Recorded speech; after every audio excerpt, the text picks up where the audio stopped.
안녕하세요. 오늘 우리가 같이 파헤쳐 볼 주제는요. 아마 요즘 가장 큰 걱정거리 중 하나일 거예요. 바로 자동화와 우리 일자리에 대한 이야기입니다. 자, 이 질문이요. 로봇이 내 일자리를 빼앗아 갈까? 이거 한 번쯤은 다들 생각해 보셨죠? 진짜 인공지능이랑 로봇이 나타나서 우리 일을 싹 다 가져가 버리는 거 아닐까? 뭐 이런 걱정이요. 근데 이게 그냥 몇몇 사람만의 걱정거리가 아니에요. 지금 전 세계적으로 번지고 있는 뭐랄까, 일종의 기술 공포증 같은 거죠. 테크노패닉이라고도 부르고요. 자, 그럼 이 막연한 두려움의 정체가 뭔지 한번 제대로 파헤쳐 볼까요? 이걸 알려면 역사를 좀 되짚어 봐야 합니다. 자, 보세요. 보통 우리는 자동화하면 바로 일자리 파괴를 떠올리잖아요. 이게 바로 통념이죠. 근데 현실은요? 지난 250년 동안 이런 일은 단 한 번도 없었다는 겁니다. 오히려 정반대였어요. 기술이 발전해서 장기적으로 일자리가 줄어든 적은 없었다는 거죠. 이게 오늘 이야기의 핵심입니다. 아니, 어떻게 그럴 수가 있냐고요? 자, 그럼 자동화가 어떻게 오히려 새로운 일자리를 만들어내는지 그 과정부터 한번 차근차근 뜯어보겠습니다. 자, 아주 쉬운 예를 들어볼게요. 여기 딸기를 따는 로봇이 하나 있다고 쳐요. 그럼 이 로봇 하나 때문에 얼마나 많은 사람의 일이 새로 생겨날까요? 일단 이 로봇을 설계하는 엔지니어가 있어야겠죠. 또 공장에서 이 로봇을 만드는 노동자도 필요하고요. 심지어 그 로봇에 들어가는 부품을 만드는 사람들도 있어야 하잖아요. 이렇게 꼬리에 꼬리를 물고 새로운 일자리가 생겨나는 겁니다. 근데 이렇게 직접적으로 생기는 일자리는 사실 시작에 불과해요. 진짜 어마어마한 효과는 바로 간접적인 부분에서 나타나거든요. 이걸 보려면 우리 다 같이 19세기로 시간 여행을 한번 떠나봐야 합니다. 19세기 미국 섬유산업. 이때 자동화 때문에 정말 엄청난 일이 벌어집니다. 옷감 1, 2야드를 만드는 데 들어가는 사람의 노동력이 믿어지세요? 무려 98%나 줄어들었어요. 98%요? 이건 뭐 거의 모든 일자리가 그냥 증발해버렸다고 봐도 되는 수준이죠. 자, 그럼 어떻게 됐을까요? 여기서부터가 진짜 재밌습니다. 생산성이 말도 안 되게 올라가니까 당연히 옷감 가격이 뚝 떨어졌겠죠? 예전엔 비싸서 엄두도 못 내던 옷을 이제 누구나 쉽게 살 수 있게 된 거예요. 바로 이 지점에서 놀라운 반전이 일어납니다. 가격이 싸지니까 사람들이 너도 나도 옷을 사기 시작한 거죠. 수요가 그야말로 폭발했어요. 그럼 어떻게 해야 할까요?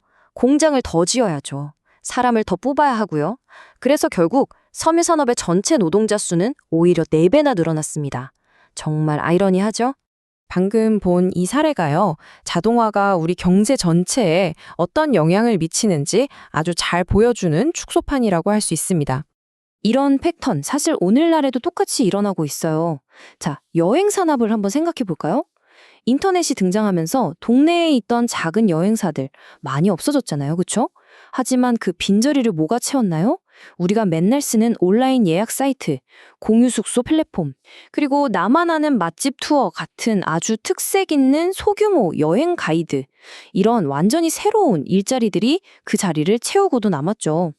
이게 바로 경제 성장의 마지막 퍼즐 조각이에요. 자동화로 생산성이 높아지면 우리 전체 소득이 올라가요.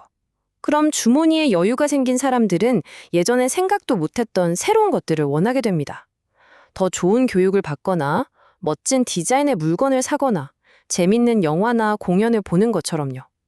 이런 분야의 일자리들이 바로 그렇게 생겨난 겁니다. 자, 그럼 자동화는 좋은 거네? 걱정할 필요 없네? 하고 끝내면 될까요? 그렇지가 않습니다. 진짜 중요한 문제는 사실 다른 데 있거든요. 여기서 우리가 잠시 멈춰서 생각해 봐야 할 게 있어요. 아무리 장기적으로 또 전체적으로 일자리가 늘어난다고 해도 당장 내 기술이 낡은 것이 돼서 하루아침에 직장을 잃은 사람에게는 그게 무슨 위로가 되겠어요? 그 사람의 고통은 너무나 현실적이고 또 엄청나게 큰 거죠. 그래서 우리가 진짜 던져야 할 질문은 어떻게 하면 기술 발전을 막을까가 아니에요. 그건 불가능하죠. 대신 이런 기술 변화의 과정에서 어려움을 겪는 사람들을 우리가 어떻게 도울 수 있을까? 바로 이겁니다. 문제의 초점을 바꿔야 해요. 여기서 중요한 건 우리한테 이미 이걸 해결할 방법들이 있다는 거예요. 그냥 손 놓고 있을 필요가 없다는 거죠.